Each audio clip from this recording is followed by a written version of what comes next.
The massive chamber floated in the darkness of space, a giant ring of metal and glass that circled the planet Nexus Prime. Inside this structure, representatives from 200 different alien species gathered for the monthly council meeting. The air hummed with dozens of different languages being translated through small devices attached to various heads, tentacles, and other body parts. Ambassador Trelvok stood at the center podium, his forearms spread wide in a gesture of importance. His blue skin shimmered under the bright lights as he held up a small data tablet. The consul representative's voice boomed through the chamber with confidence. Honored members of the Galactic Consilium, Trelvok began, his mandibles clicking with what might have been amusement. Today I bring to your attention an outdated document, a relic from a more naive time in our galactic history. He pressed a button and a holographic image appeared above the podium.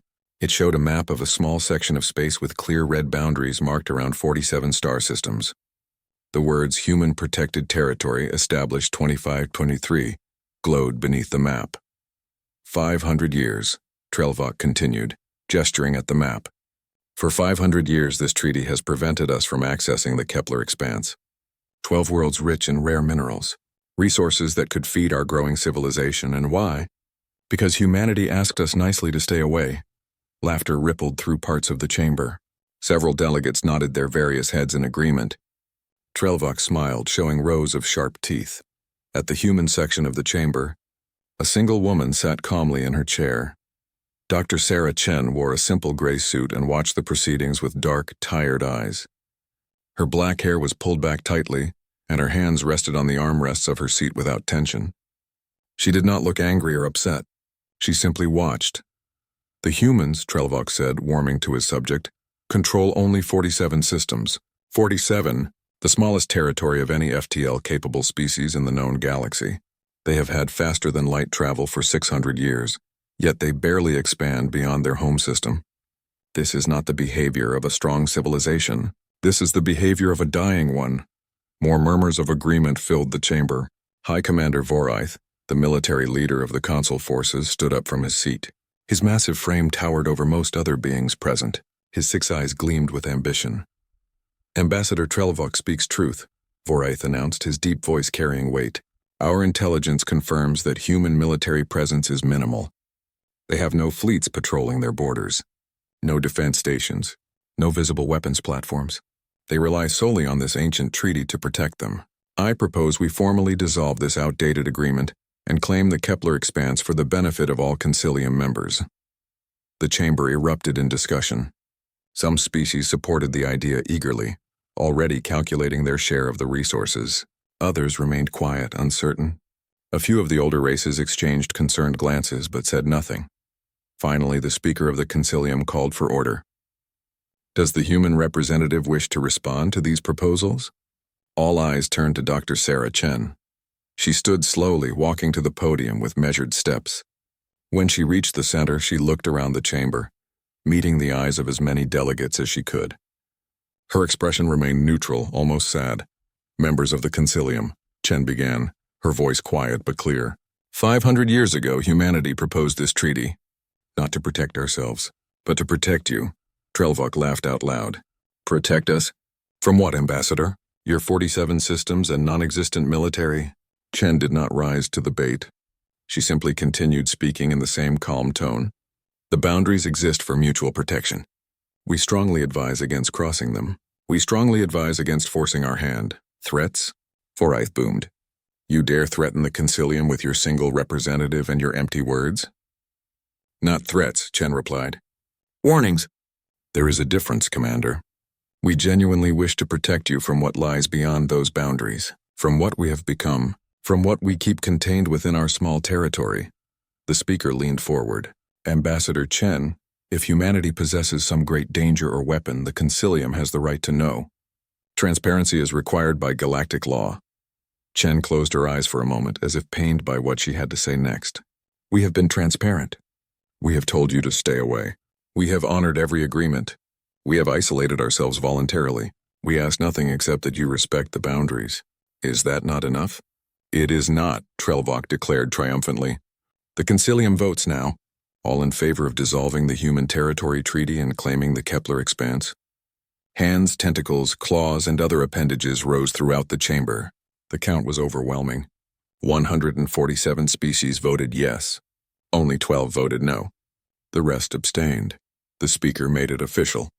The motion passes. High Commander Voraith, you are authorized to take possession of the Kepler Expanse on behalf of the Consilium. The Human Territory Treaty is hereby dissolved. Voraith stood tall, radiating satisfaction. I will dispatch 300 ships immediately, the finest vessels in our fleet. We will establish control within the week. Chen stood at the podium for a long moment. She looked at Voraith, then at Trelvok, then at the speaker. Her expression was no longer neutral. It was genuinely sorrowful. We tried, she said quietly. We tried to protect you from yourselves. From us, remember that in the days to come.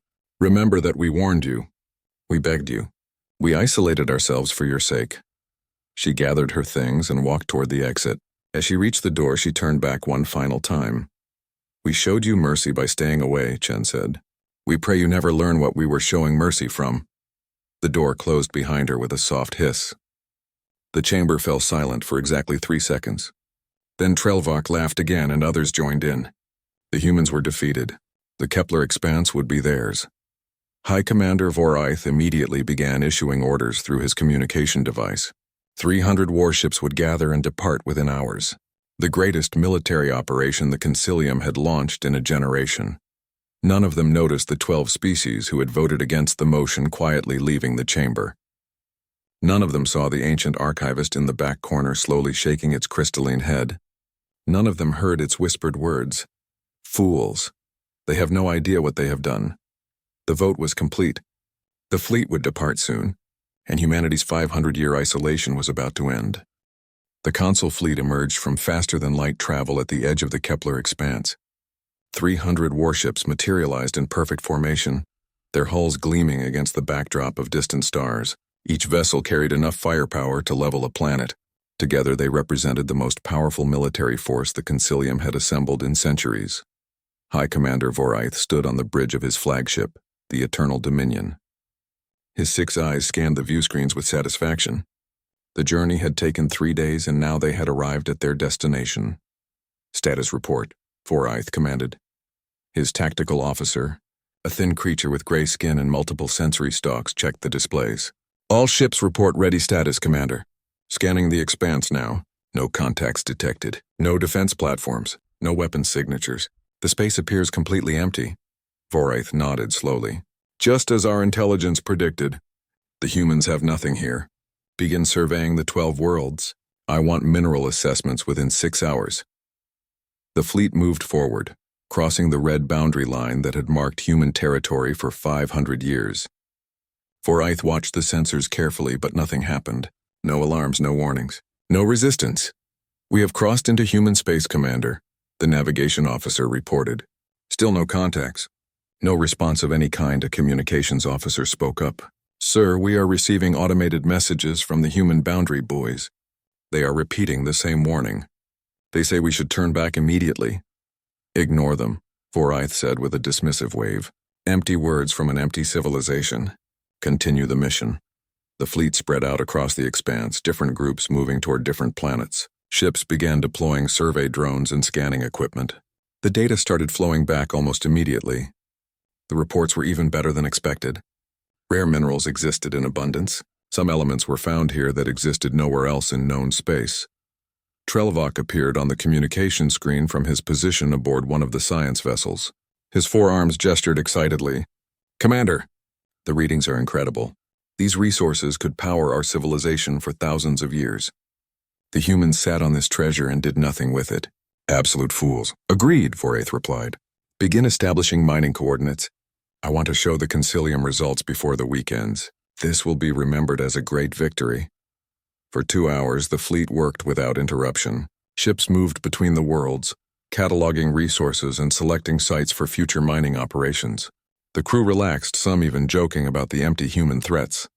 Some called this the easiest military operation in history. Then a single ship appeared on their sensors. Contact, the tactical officer announced suddenly. One vessel emerging from behind the 4th planet. It is small, frigate class, old design. No weapon signatures detected. Voraith studied the image on his main screen. The human ship looked ancient. Its hull showed signs of age and wear. It moved slowly toward the Consul fleet, broadcasting a message on all frequencies. "Put it on speakers," Voraith ordered. A calm human voice filled the bridge. It sounded almost mechanical, devoid of emotion. "Consul fleet, you have entered protected space. This violates the treaty established in 2523. Turn back now. This is your final chance. Turn back and leave. You will not receive another warning." The message repeated on a loop. The single human frigate continued its slow approach, making no aggressive moves. It simply broadcast its message and waited. Trelvok appeared on the communication screen again, laughing. "One ship.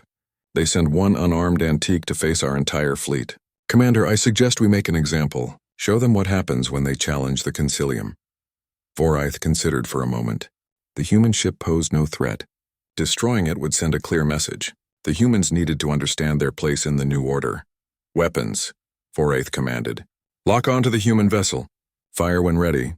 The tactical officer worked the controls. Target locked. Firing main plasma cannons. Bright blue energy lanced across space. The plasma bolt struck the human frigate dead center. The ship exploded in a brilliant flash of light and debris. Pieces of hull scattered in all directions. Within seconds, nothing remained but expanding gas and glowing fragments. "Target destroyed," the tactical officer confirmed. Voraith nodded with satisfaction. "Let that be a lesson. Resume survey operations." But then something changed. The tactical officer's sensory stalks began twitching frantically. "Commander, I am detecting strange readings. Energy signatures appearing throughout the expanse. They are not matching any known technology." "Clarify," Voraith demanded. "I cannot, sir. The signatures do not make sense. They are appearing everywhere at once. In front of us, behind us, above and below. It is as if space itself is generating the readings." Voraith felt the first stirring of unease in his gut. "All ships, raise shields. Weapons to full readiness. Prepare for possible contact." The orders went out across the fleet. 300 warships activated their defensive systems and powered up their weapons. Captains shouted commands. Crews rushed to battle stations. The relaxed atmosphere evaporated instantly. "Commander," the communications officer said, her voice uncertain, "we are experiencing system malfunctions. Multiple ships reporting the same issue. Navigation computers are showing errors. Weapons systems are cycling offline and online randomly." "Cyber attack?" Voraith asked. "Unknown, sir. Our security systems show no intrusion. No hostile code. The systems are simply failing on their own." More reports flooded in from across the fleet. Ships were experiencing cascading failures. Not all at once, but spreading like a disease from vessel to vessel. Engines sputtered. Shields flickered. Communication became choppy and unreliable. "Get me Trelvok," Voraith ordered. The screen activated, but the image was distorted and filled with static. Trelvok's voice came through, broken and unclear. "Commander, systems failing. Cannot explain. Sensors showing impossible." The transmission cut out completely. Voraith turned to his sensor officer. "What is out there?" "Scan everything. Maximum range. I want to know what is doing this." The officer worked frantically at the controls. "Sir, scanning. But the readings make no sense. I am detecting movement. But nothing is there. Empty space is showing mass signatures. Reality itself appears to be fluctuating." "That is impossible," Voraith said. But his voice lacked conviction. Then, all at once, every system on every ship went dark. Lights extinguished. Screens went black. Engines fell silent. 300 warships went completely dead in the space of 3 seconds. Emergency power did not activate. Backup systems did not engage. Everything simply stopped. Voraith stood in absolute darkness on his bridge. He could hear his crew breathing, hear their confused and frightened voices. But he could see nothing. Then, slowly, a dim red glow filled the bridge. Emergency lighting finally activated, but it was weak and flickering. The main view screen came back online with a burst of static, but it did not show space outside. It showed a silhouette, a shape in the darkness, something enormous, something that should not exist. And then thousands more appeared on the sensors, surrounding them. Above, below, on every side, the Consul fleet was not alone in the expanse. They never had been. They had just been unable to see what was watching them. Until now. Voraith tried to move his arms. They would not respond. He tried to speak. His mouth would not open. He could only watch the flickering view screen and feel his heart pounding in his chest. Around him, his crew stood frozen like statues, not dead. He could see their eyes moving, filled with terror. But their bodies refused to obey their commands. The paralysis extended throughout the entire fleet.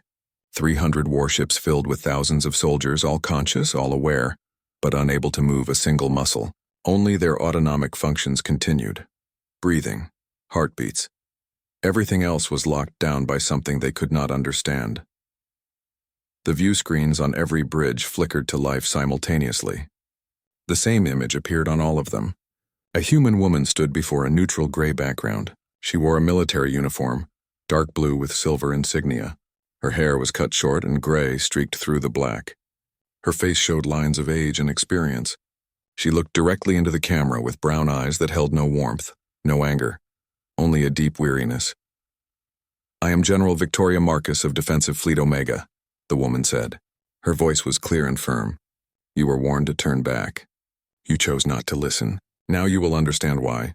She gestured and the image split. Half showed her face. The other half began displaying information and footage. Data scrolled past in languages the translation devices could barely keep up with. "You believe humanity is weak?" General Marcus continued. "You believe we control only 47 systems because we are dying or cowardly. You are wrong. We control 47 systems because we chose to control only 47 systems. We imposed this limit on ourselves, not because we had to, because we realized we should." The screen showed images of human space, beautiful cities on dozens of worlds, orbital stations that dwarfed anything the Consilium had built. But they were all contained within that small sphere of space. The territory had not grown in 500 years. 623 years ago, the general said, humanity achieved faster than light travel. We were excited. We expanded rapidly. We built colonies on dozens of worlds. We were like you, ambitious, eager, ready to claim our place in the galaxy. The footage changed. Now it showed early human colonies, thriving settlements, happy people building new lives on new worlds. It looked peaceful and prosperous. 347 years ago, Marcus continued, her voice growing heavier, we discovered something, a new technology, a way to manipulate space-time itself, to bend reality at the quantum level, to create weapons of unimaginable power. The screen showed laboratories, scientists working with strange equipment that seemed to distort the air around it, excited faces celebrating breakthroughs. They had no idea what they had unleashed. The technology spread quickly, Marcus said.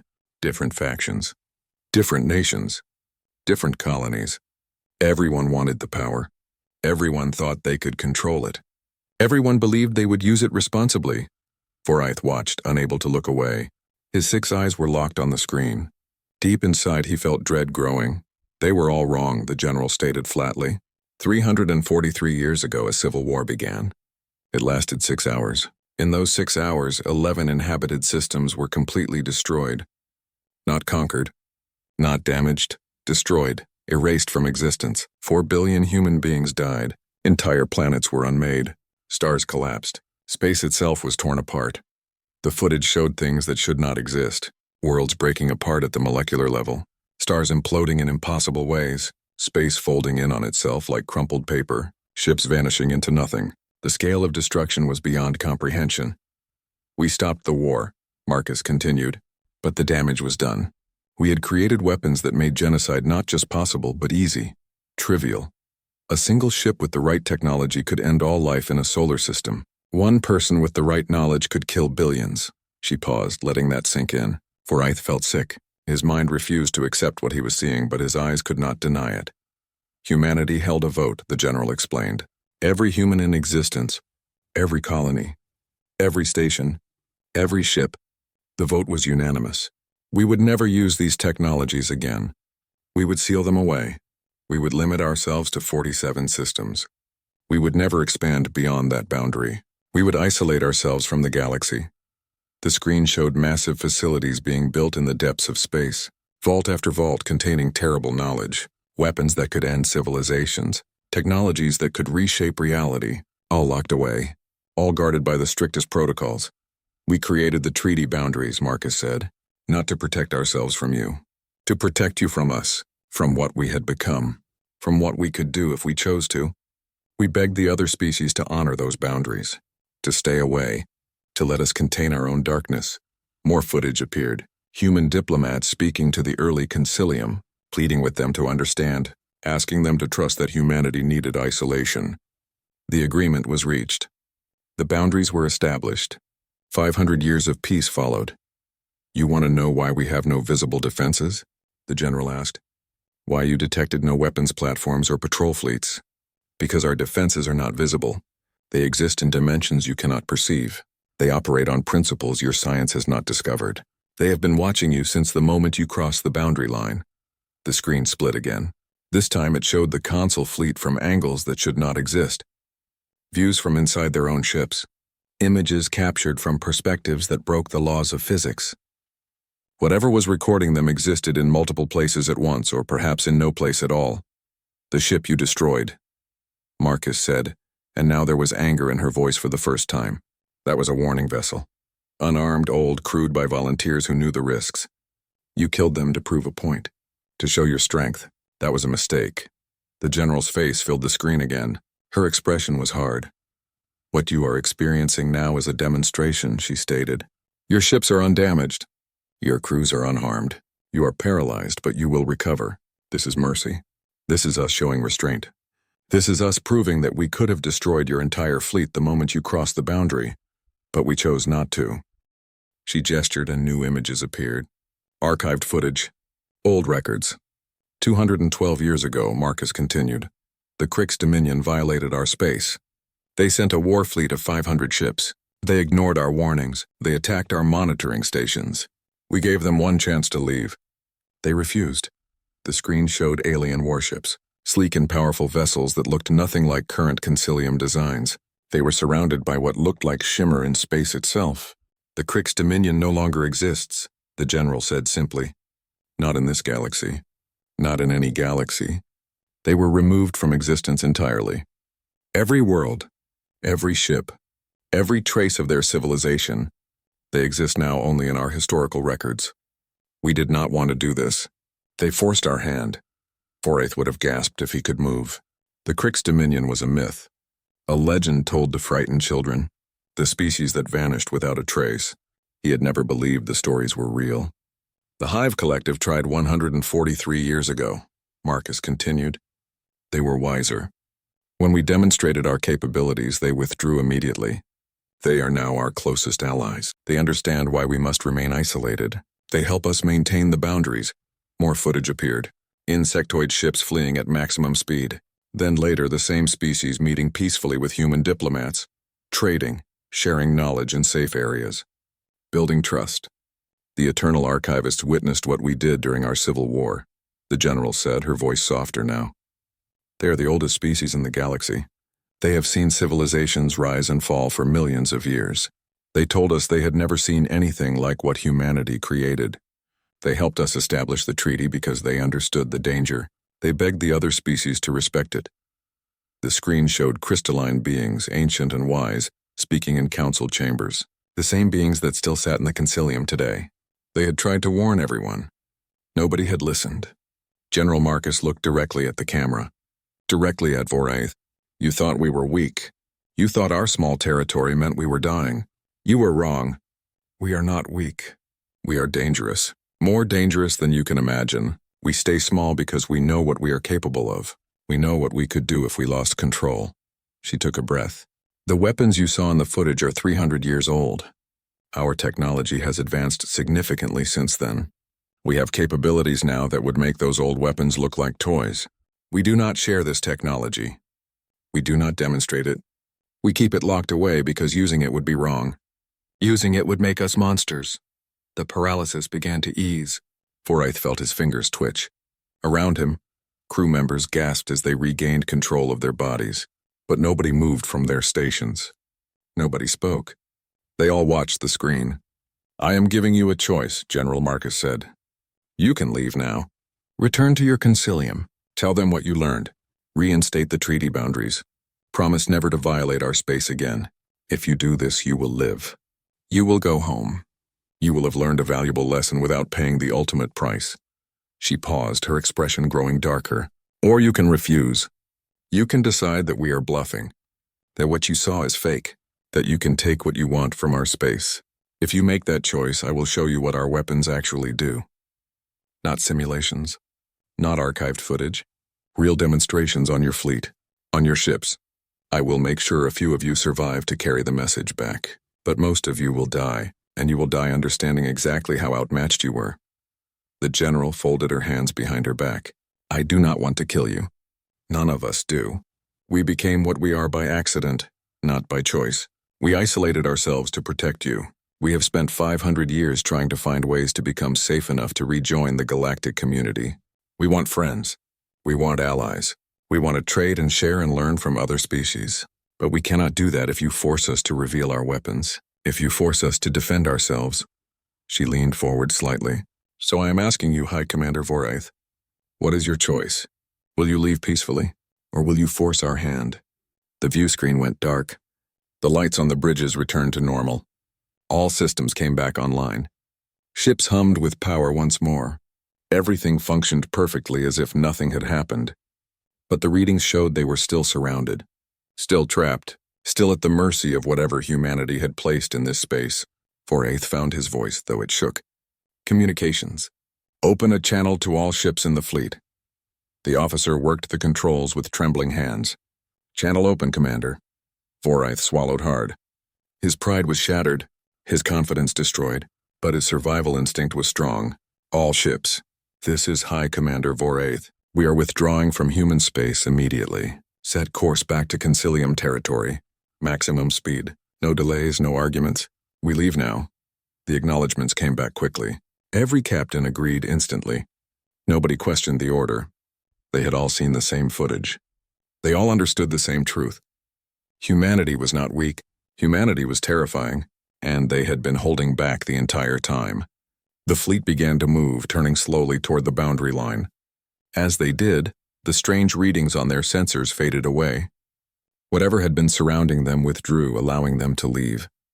Voraith watched the view screen, half expecting the humans to attack anyway, to destroy them despite the promise. But nothing happened. The fleet crossed back over the boundary line without incident. The humans kept their word. They showed mercy when they could have shown annihilation. Voraith slumped in his command chair, feeling older than he had ever felt before. They had been warned. Ambassador Chen had begged them not to do this. The humans had tried to protect them, and they had ignored every warning. They had learned their lesson the hardest way possible, short of actual death. As they entered FTL and began the journey home, Voraith knew one thing with absolute certainty. The treaty boundaries would be reinstated, the Kepler expanse would remain untouched, and the galaxy would learn to fear the species that chose to stay small, because the truly terrifying civilizations were not the ones that conquered everything they could reach. The truly terrifying ones were those strong enough to choose not to. The concilium chamber was silent, not the comfortable silence of contemplation, but the heavy silence of shock and fear. Every delegate sat motionless in their seats as High Commander Voraith finished his report. The massive screen behind him still displayed the final image from General Marcus's transmission. Her face, her tired, sad eyes, the warning given to a fleet that had learned too late to listen. Ambassador Trelvok had not spoken since Voraith began the briefing. His blue skin had turned pale, almost gray. His forearms hung limply at his sides. He looked like he had aged decades in the few days since the fleet departed. "You are certain of what you saw?" the speaker asked, his voice barely above a whisper. "Absolutely certain," Voraith replied. His usual confidence was gone, replaced by something that looked like trauma. Every ship recorded the same footage. Every crew witnessed the same events. The humans showed us their history, their capabilities, their reasons for isolation. It was not deception. It was truth. One of the older delegates stood slowly. She was from the Confederation of Tau, a species known for skepticism and careful analysis. "This Crix Dominion. You claim humanity erased them from existence, but I have reviewed our historical databases. There is no record of such a species." "Exactly," Voraith said quietly. "Think about what that means. They did not just destroy the Dominion. They removed every trace of them, every record, every reference, as if they never existed at all. Only the humans maintain records of what happened, as a reminder, as a warning to themselves. The tall delegate sat back down slowly, her face troubled. Another representative spoke up, from a warrior species known for their military prowess. But surely their weapons cannot be as powerful as they claimed. The physics alone would be impossible. To destroy a star? To erase matter at the quantum level? These things violate known laws of science. Forsyth gestured to his tactical officer, who had accompanied him to the briefing. The officer stepped forward nervously. Our sensors recorded anomalies we cannot explain, the officer said. Space itself was behaving in ways that should not be possible. We detected mass where nothing existed. We observed objects from multiple angles simultaneously, as if they existed in several places at once. The paralysis effect that froze every crew member operated on a principle we cannot identify. It was not electricity, not chemicals, not radiation. It simply happened. He pulled up data on the screen, complex readings that made no sense. Our best scientists have analyzed this information. Their conclusion is that humanity is operating with physics we do not yet understand, technology that is hundreds, perhaps thousands of years beyond our current capabilities. A small crystalline being stood in the back of the chamber. It was one of the eternal archivists, the oldest species in the known galaxy. When it spoke, its voice resonated like wind through chimes. We tried to warn you, the archivist said. 343 years ago, we witnessed what humanity did to itself. We saw their civil war. 6 hours of violence that killed billions and destroyed systems. We have existed for 4 million years. We have cataloged 10,000 civilizations. We have never seen anything like what humanity created. The chamber remained silent. The archivist continued. They did not discover these technologies gradually. They did not build up to them over centuries. They made several breakthroughs simultaneously. Quantum manipulation, dimensional folding, reality restructuring, technologies that should take species millions of years to develop safely. Humanity achieved them all within a single generation. The crystalline being seemed to dim slightly. We believe it is because of how humans think. They are not the strongest species, not the smartest, not the longest lived, but they are creative in ways we have never encountered. They see connections others miss. They solve problems from unexpected angles. This makes them exceptional at innovation. It also makes them exceptionally dangerous. An insectoid delegate suddenly stood up. Its voice clicked and buzzed through the translation device. The humans speak truth about the Hive Collective. We are they. 143 years ago, we violated their space. We believed we could take what we wanted. We were wrong. This revelation caused murmurs throughout the chamber. The Hive Collective was a respected member of the Consilium. Nobody knew they had once confronted humanity. The humans disabled our fleet exactly as they disabled yours, the Hive delegate continued. But they did more. They showed us a single weapon, one device. It was small, no larger than this podium. The general told us that if activated, it would convert all matter within 3 light years into energy. Instantly, completely. No defense could stop it. No shield could protect against it. The insectoid's mandibles clicked rapidly, a sign of distress. They proved it by detonating a smaller version in an empty system. We watched a star and its planets vanish in an instant. Complete conversion to pure energy. The explosion was so bright our sensors overloaded. When we could see again, there was nothing. Not debris, not dust. Just empty space where a solar system had been seconds before. The delegate's voice grew quieter. The general told us they had 47 of these devices, one for each of their systems, set to activate if humanity ever faced extinction. She said if they fell, they would take a significant portion of the galaxy with them, not out of spite, but to ensure their knowledge and technology died with them, to prevent anyone from claiming and misusing it. Another long silence filled the chamber. But they let us leave. The Hive delegate added. They showed us this weapon and then asked us to simply go home, to respect their boundaries, to understand why they must remain apart. We agreed immediately. Since then, we have traded with them in neutral space. We have shared knowledge carefully.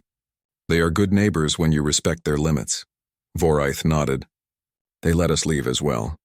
They could have destroyed our fleet easily. Instead, they paralyzed us, educated us, and released us. They showed mercy when we deserved none. Trelvok finally found his voice. It cracked as he spoke. I was wrong. I thought them weak. I thought their small territory showed failure. I led us into this disaster. I take full responsibility. The speaker raised a hand. We all voted for this action. We all ignored Ambassador Chen's warnings. We all share responsibility. He looked around the chamber. The question now is what we do next. An elderly delegate from the Paxian Empire stood slowly. We must reinstate the treaty immediately. We must apologize to humanity. We must make it clear that we will never violate their space again. Agreed, said several voices at once. But we must also ask ourselves difficult questions, another delegate added. If humanity possesses such power, should they be allowed to remain unsupervised? Should we not demand inspections? Oversight? No. The archivist's voice cut through the chamber like a blade. You still do not understand. Humanity is not like other species. They do not want power. They want peace. They isolated themselves voluntarily. They limit themselves voluntarily. They maintain constant vigilance over their own dangerous elements. They are the only species we have ever encountered that fears itself more than it fears others. The crystalline being moved to the center of the chamber. Do you know what humanity does with the scientists who try to break the seals on their old weapons? They do not execute them. They do not imprison them. They offer them therapy, counseling, help. Because humans understand that the desire to know, to discover, is not evil. It is human nature. But they also understand it must be controlled. The archivist gestured broadly. Every human child is taught their history. The Civil War, the billions who died, the systems destroyed. They grow up understanding what their species is capable of. This knowledge shapes them, makes them cautious, makes them choose peace over expansion. They carry their own guilt as a shield against becoming monsters again. Foraith stepped forward. General Marcus told me something privately, after the transmission ended. She said humanity reviews the isolation protocols every 50 years. They vote on whether to maintain them. The vote has been held 11 times since the treaty was established. Every time it passes unanimously. Every time humans choose to remain apart. He pulled up an image on the screen. It showed a human family. Parents and children standing on a beautiful world smiling at the camera. Normal, peaceful, happy. She showed me this picture, Foraith continued. Her daughter and grandchildren. She said they live on a colony world at the edge of human space. She said they could expand further, could claim more worlds, could give their children entire new systems to explore. But they vote not to, because they understand the responsibility, the danger. Foraith's voice grew thick with emotion. The general said humanity's greatest achievement is not their technology. It is their restraint, their ability to look at unlimited power and choose to set it aside. She said most species would use such weapons, would justify it, would find reasons. But humans remember what happened when they stopped restraining themselves. They remember the cost, and they refuse to pay it again. The Tal delegate spoke up. But what if they change their minds? What if future generations decide to use their power? What if they become aggressive? Then we will all die, the archivist said simply. There is no defense against what humanity has created. If they ever chose to conquer the galaxy, they could do so in days, perhaps hours. We must trust that they will continue choosing peace. We must give them reasons to maintain their isolation. We must never ever give them cause to feel threatened. The speaker stood. Then we are agreed. The treaty is reinstated immediately. Ambassador Trelvok, you will draft a formal apology to humanity. High Commander Foraith, you will provide a complete military assessment confirming that hostile action against human space would be futile. All members of this concilium will acknowledge the treaty boundaries and commit to respecting them. Heads nodded throughout the chamber. The vote, when called, was unanimous. There is one more thing, the Hive delegate said. We must tell the rest of the galaxy. This knowledge cannot remain secret. Every species must know why human space is forbidden, why the boundaries exist, why they must never be crossed. But if we tell everyone how powerful humanity is, someone protested, it might cause panic, fear. Some species might attempt preemptive strikes. Let them try, Foraith said darkly. Let them learn the same lesson we did. Though I suspect humanity's patience for such lessons is limited. We were lucky. We were shown mercy. Others might not be so fortunate. The archivist chimed in again. Humanity maintains an automated defense network throughout their territory. Every system is monitored. Every approach is watched. The general told us they maintain this not to attack, but to ensure they have time to evacuate if necessary. If they face extinction, They will trigger their final protocols. The galaxy will burn, but humanity's knowledge will die with them. A shudder went through the chamber at those words. So we publicize the truth, the speaker declared. We make it clear to every species, every faction, every independent colony. Human space is forbidden, not because we say so, because they do. Because violating it means death or worse, because humanity has earned the right to be left alone. The chamber agreed. Within days, the information would spread across the galaxy. The footage from Vorith's encounter would be shared, edited to remove the most disturbing elements but keeping enough to make the point clear. Humanity was not to be disturbed, not to be threatened, not to be challenged. As the meeting adjourned, Vorith stood alone looking at the star map. The 47 systems of human space glowed softly on the display. Such a small area, such a tiny portion of the galaxy, and yet it contained more power than all the other species combined.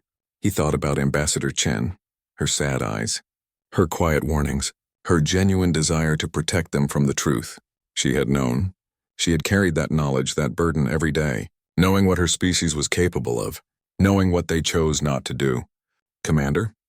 His tactical officer approached hesitantly. Are you well?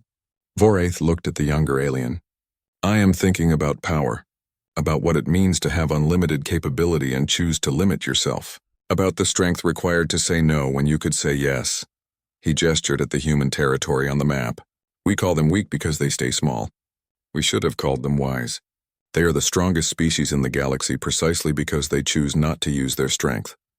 The officer nodded slowly, beginning to understand. Come, Vorith said, turning away from the map. We have much work to do. Apologies to write, protocols to establish, boundaries to respect. As they left, the star map continued glowing softly. 47 human systems, surrounded by thousands of other species, all of them now understanding the truth. The humans were not trapped in their territory with the galaxy. The galaxy was fortunate that humans had chosen to trap themselves, because if humanity ever came out, if they ever decided isolation was no longer necessary, if they ever felt threatened enough to unleash what they had created, nothing would stop them. The galaxy would fall silent before human power, and the only thing preventing that catastrophe was humanity's own choice to remain apart, their own fear of what they might become, their own memory of what they had been. It was a fragile peace, but it was the only peace possible when one species held the power to unmake reality itself. And now finally, the rest of the galaxy understood why the warnings existed, why the boundaries were sacred, why humanity must never, under any circumstances, be provoked. They had been warned. They had ignored the warning. They had learned, and they would never forget the lesson. The humans had shown mercy. The galaxy prayed they would never need to ask for it again. Dr. Sarah Chen stood at the viewport of the diplomatic station orbiting Earth, watching her homeworld turn slowly below. The blue and green planet looked peaceful from this distance, beautiful, innocent. It was hard to imagine that this species, born on that lovely world, had nearly destroyed itself and could still end the galaxy if pushed too far. Behind her, the door hissed open. She did not turn around. She knew who it would be. The Concilium has formally apologized, said Ambassador Williams, a younger human diplomat assigned to assist her. They have reinstated the treaty with even stronger language than before.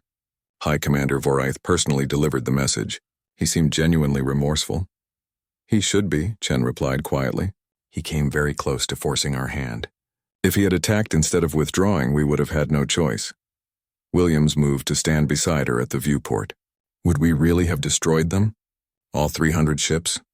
Chen was silent for a long moment. Yes. General Marcus would have given them one more chance, perhaps. But if they had refused again, if they had opened fire, she would have eliminated the threat. Quickly, efficiently, mercifully, if such a thing is possible in war. She finally turned to look at Williams. That is what people do not understand. We are not bluffing. Every word we told the consul was truth. Every demonstration we showed them was real.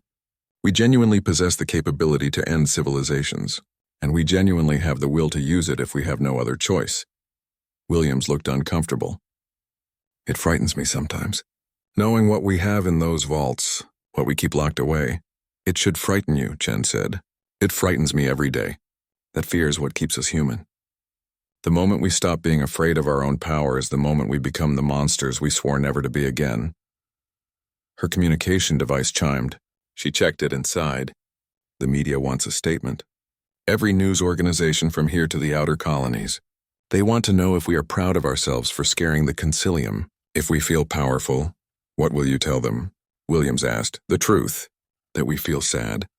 That we hoped the treaty would never be tested. That we wish we did not have to reveal any of this to the galaxy. Chen turned back to the viewport. I will tell them that we showed the consul our history not to boast but to explain. To help them understand why we must stay apart. She pressed her hand against the cool glass. Every human carries this burden. Every child learns what we did. What we could do. We do not want to be feared. We want to be trusted. But how can anyone trust us when we do not fully trust ourselves? Williams shifted uncomfortably. The vote is coming up again. 50 years since the last review. Do you think the isolation will be maintained? Without question, Chen said immediately. I have seen the preliminary polls. 98% support continuing the protocols. The remaining 2% are not arguing for expansion. They want even stricter limits. They want to reduce our territory further, seal ourselves off more completely. That seems extreme, Williams observed. Perhaps, but they have a point. Chen pulled up a holographic display showing human space. Look at our territory. 47 systems, billions of people, advanced technology, comfortable lives. We want for nothing. Why would we expand? What would we gain except more risk? More temptation to use what we have locked away? She zoomed the display out showing the surrounding galaxy, thousands of species, millions of worlds, all of them now aware of what humanity could do. We have become the galaxy's nightmare, Chen said softly. The species everyone fears but nobody wants to fight. We are powerful enough that we could conquer everything, but wise enough that we choose not to. That paradox defines us now. Williams was quiet for a moment. Do you think we will ever be able to rejoin the galactic community? Truly be a part of it? Chen smiled sadly. I hope so. Our scientists work every day on the problem. How to make our technology safe. How to share our knowledge without sharing our weapons. How to prove we can be trusted. She closed the holographic display. But it may take centuries more. Perhaps millennia. We cannot rush this. The cost of failure is too high. The door opened again. This time General Victoria Marcus entered. She looked tired as she always did. The weight of command sat heavily on her shoulders. Ambassador Chen, Marcus said formally, then nodded to Williams. Ambassador Williams. General, Chen replied. I heard the Consilium accepted our terms. They did more than accept them, Marcus said, a hint of surprise in her voice. They are establishing a permanent exclusion zone around our territory. No civilian traffic. No merchant vessels. No exploration missions. They are treating our space like a quarantine zone. Can you blame them? Williams asked. No, the general admitted. I cannot. We showed them enough to terrify them. That was the goal. Better they fear us than underestimate us. Fear will keep them away. Underestimation led to the consul incident.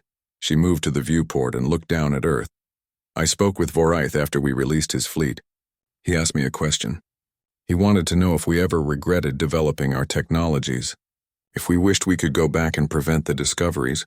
What did you tell him? Chen asked. I told him the truth. That we regret the Civil War. The deaths. The destruction. But we do not regret the knowledge itself. Knowledge is not evil. What we do with it determines morality. Marcus's expression hardened. I told him that we choose every day to be better than our worst moment. That we could use our power for conquest but choose peace. That we could expand but choose restraint. That choice is what makes us worthy of the power we possess. She turned to face the two diplomats. But I also told him that our patience has limits. We showed mercy to his fleet because they stopped when warned.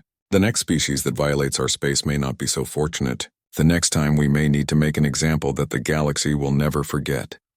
The words hung in the air like a threat, not against the people in the room, but against anyone who might mistake humanity's restraint for weakness. The Hive Collective has requested a meeting, Chen said, changing the subject. They want to discuss expanding our trade agreements. They believe other species might follow their example if we show we can cooperate safely. That is good news, Marcus said, her expression softening slightly. The Hive understands us. They learned their lesson and became allies instead of enemies. We need more relationships like that. Williams pulled up another display. We have also received inquiries from 17 other species. Small delegations wanting to establish diplomatic contact. They are being very respectful, very cautious. Screen them carefully, Marcus instructed. Meet in neutral space. Small groups only. No large fleets. No shows of force. We want friends, but we must be careful. Always careful, Chen murmured. Always watching. Always ready. This is our life now. This is our choice, Marcus corrected gently. We could change it. We could vote to end isolation tomorrow. The power is ours. The choice is ours.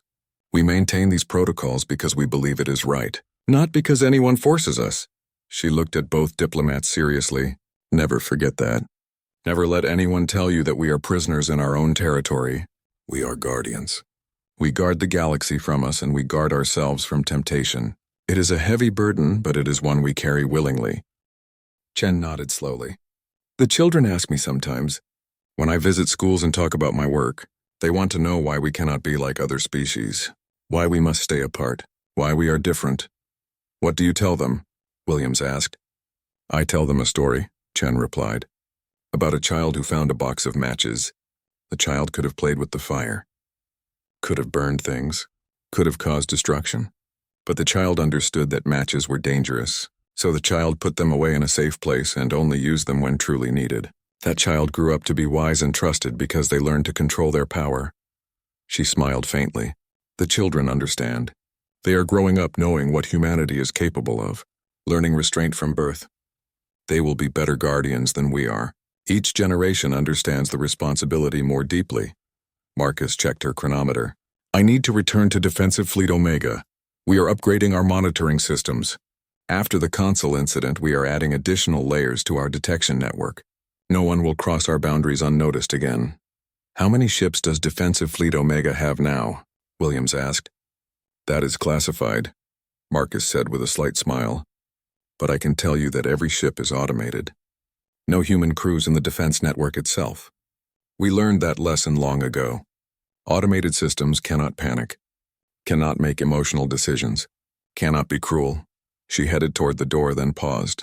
Ambassador Chen, the vote will be held in 3 weeks.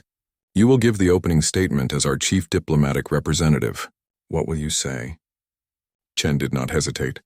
I will say that isolation remains necessary, that we are not ready, that the galaxy is not ready, that we must continue as we have been, working toward a future where we can safely integrate, but accepting that future may be generations away. Good, Marcus approved. The people need to hear that. They need to understand that this is not failure. It is wisdom. It is strength. The general left and Williams and Chen were alone again with the view of Earth. Do you ever wonder what would have happened if we had never made those discoveries? Williams asked. If we had developed slowly, normally like other species? Every day, Chen admitted. But we cannot change the past. We can only shape the future. And the future we are shaping slowly and carefully is one where humanity might someday be safe to approach, where our knowledge might be shared without danger, where we can be part of something larger without threatening everything around us.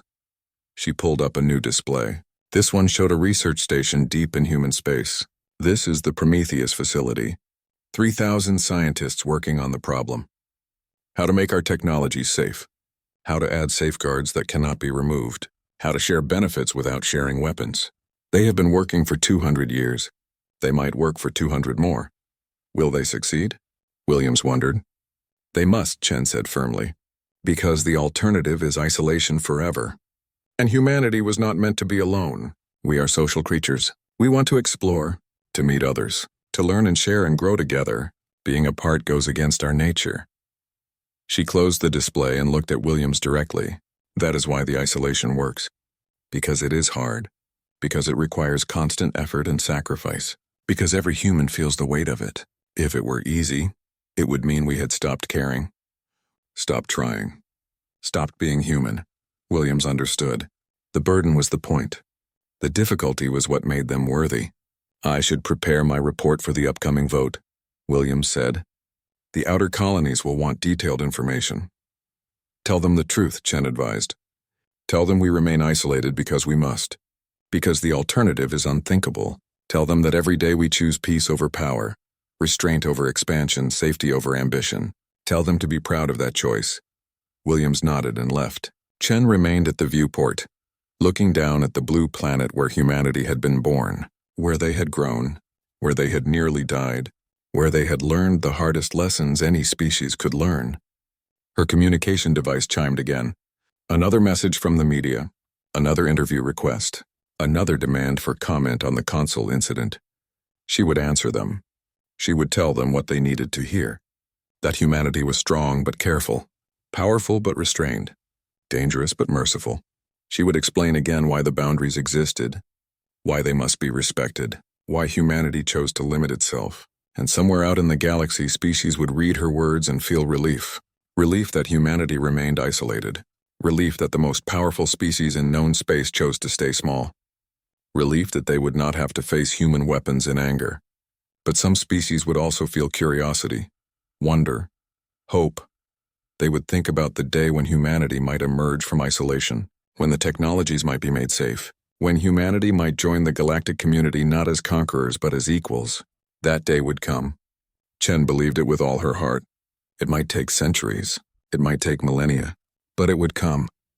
Until then, humanity would wait, would guard, would remember, would choose restraint over power every single day. Because that was what it meant to be human. Not the weapons, not the technology, not the power to destroy stars and break reality. Those were just tools, just capabilities. What made humanity special was the choice to set those tools aside. The wisdom to recognize their own danger. The courage to limit themselves for the sake of others.